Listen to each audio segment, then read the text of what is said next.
What up, Long Beach? Welcome back to your home for everything local sports. It's JJ. And Mike, and the CIF State Track Championship video is brought to you by Naples Rib Company, the perfect place to cater your team's next event. Saturday at Buchanan High School in Fresno, it's Long Beach versus everybody as the LBC rolls 20 student athletes into the CIF State Track and Field Finals. It's the 101st meet. We're here at this beautiful facility. Tent City a little bit smaller this week because this is the cream of the crop. And a reminder, we're just covering the Long Beach kids at this thing.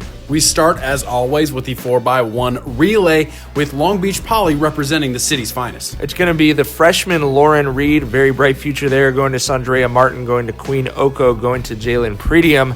This is kind of the theme of the day for the Jackrabbits. Pretium, a top athlete at Poly the last few years who's been injured this year, had not had a chance to run and was able to get healthy enough to run at the state meet. Awesome to see that. The Jackrabbits, as you see here, with a lot of ground to make up, Oko ran a great leg on the curve to get it to the senior Pretium, who's going to take the Jackrabbits into third at 47.25. Yeah, it was a really great race and kind of started the day thinking, okay, maybe the track will be a little hot, a little fast, because we didn't really know what the weather was going to be like. Yeah, we were worried it was going to be thunderstorms today, and glad that was not the case, but definitely a weird weather day. We go to the boys 4x100. This is the football relay. A lot of football guys around here. For the Jackrabbits, Jalen Knox running the first leg, also a freshman for the Jackrabbits. They start both of these off with ninth graders. Yeah, incredible first leg from Knox, a kid who didn't even run in the prelims and really didn't have a plan on running in this race. He's replacing an injured D'Angelo Chester. Chester was injured in the 200 at the prelims the night before, so a great opening leg from Knox to Kenyon Reed. He gives it to Anthony Johnson to run the back curve and then get it to Keon Markham. And this was honestly, probably the best racing that happened down the stretch in any of the sprints, as you had a couple of lead changes over the final 60 meters. Yeah, Monterey Trails, but not for long. The craziest high school name we've ever heard. Monterey Trail wins the 4x1.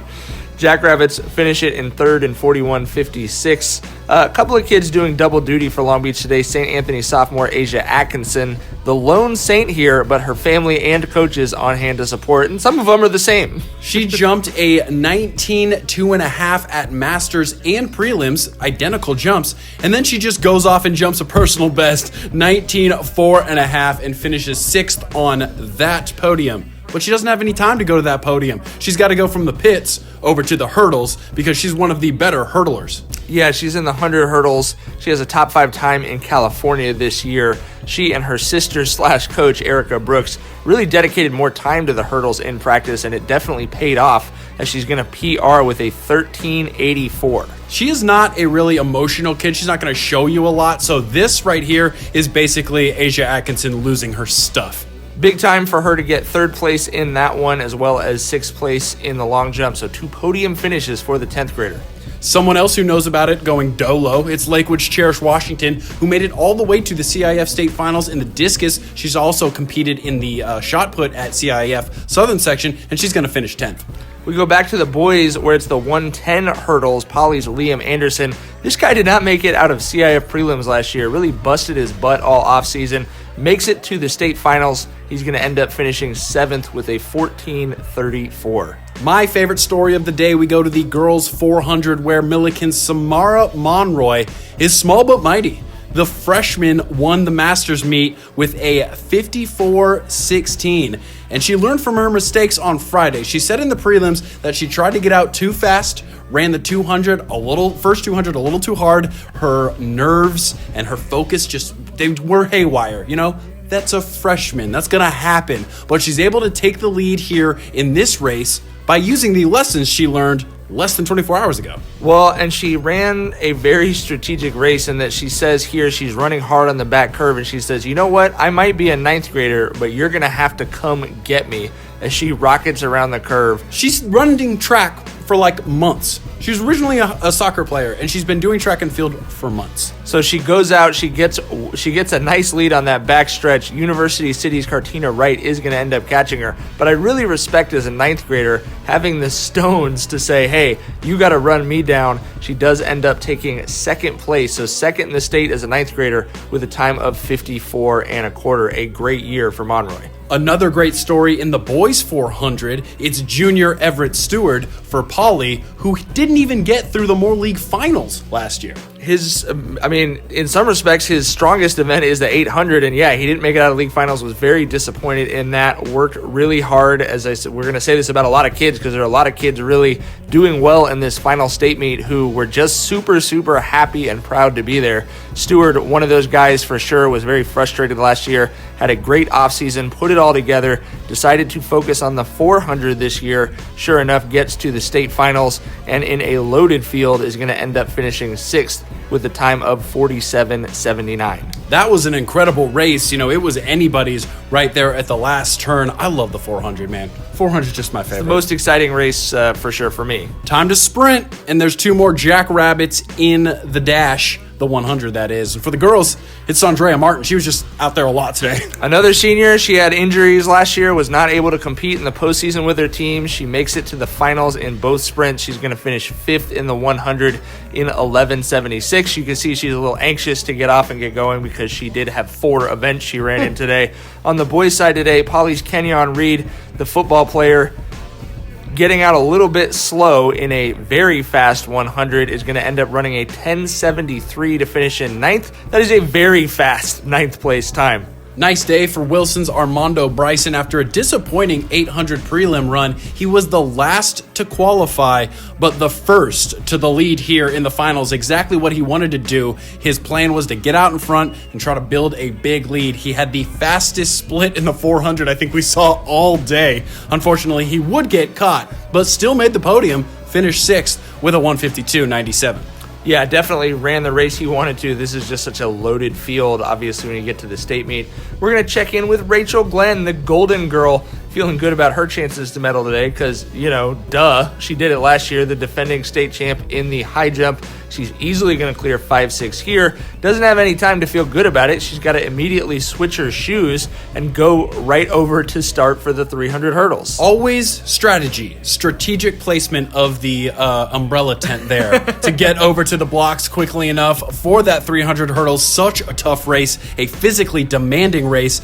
And Glenn's just started running this. She's just learning how to run this race the best way, and she's already PR'd 41.01 at Masters. That's a number 3 time in America, y'all. Well, let me put it like this. Last year, she started high jumping for the first time and won the state championship. This year, she starts hurdling for the first time, and as you can see, is going to get out and win a state championship. I'm convinced if they were to give Rachel Glenn a discus next year, she would end up on top of the podium in that event, too. She has run a 41.01 at Masters in this. That's the number 3 time in the USA today. She's going to get out and easily cruise this thing to a state championship win at 41.71, her second individual state championship. One more and she ties the school record. No time to celebrate, though. Literally, she's called back to the high jump competition, and she has 3 chances to clear 5.8, which is where that stopped when she had to go run the 300. Now, she's done this plenty of times, clear 5.8. What she hasn't done is clear 5.8 minutes after running 300 hurdles. Yeah, there was some frustration from the Wilson coaches and from Glenn that she might not have gotten the correct amount of time to recover between the races based on the way it was scheduled. She ends up finishing 2nd there, and we're going to go back to the sprints. The 200, where it's the same track rabbit sprinters running with the state's best, Andrea Martin. As we mentioned, such a great season for her. She's going to end up finishing 4th at 23.94 for her second individual podium finish of the day, and she definitely put her name on the map in the state of California this year.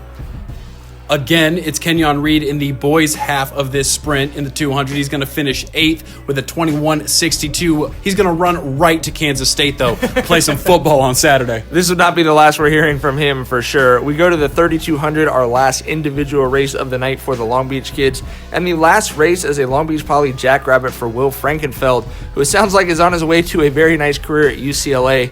Frankenfeld was the Division I CIF cross-country champion, was an All-American in cross-country, came out and had a very nice year, finishes 14th in 9:14. All right, here we go. It's rally time, y'all. They bookend this historic meet as always, and it feels like, as always, it's Polly and Wilson in the girls' side.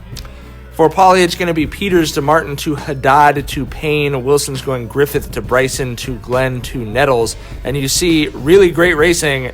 Obviously, Poly and Wilson right up there at the front. Yeah, Martin really took that race over and got in front for Poly. She had a great split. Obviously, expect a great split from Rachel Glenn, which indeed it was. A really good leg from Samina Haddad to give a nice lead to Kenya Payne, Poly's senior leader who's going to USC next year. She had a disappointing postseason, did not do everything she wanted to do as an individual, but she's going out as a state champion as she's going to bring her girls home for the gold medal. Slap hands, slap hands. Track Rapids getting love from everybody, including the boys team, who is about to run their 4x4. So Wilson takes fourth, 349.84. The Jackrabbits do win that gold at 336.23. Very nice way to end the meet for Poly fans and coaches. Yes, sweet relief after they thought they might have a chance at getting that team title.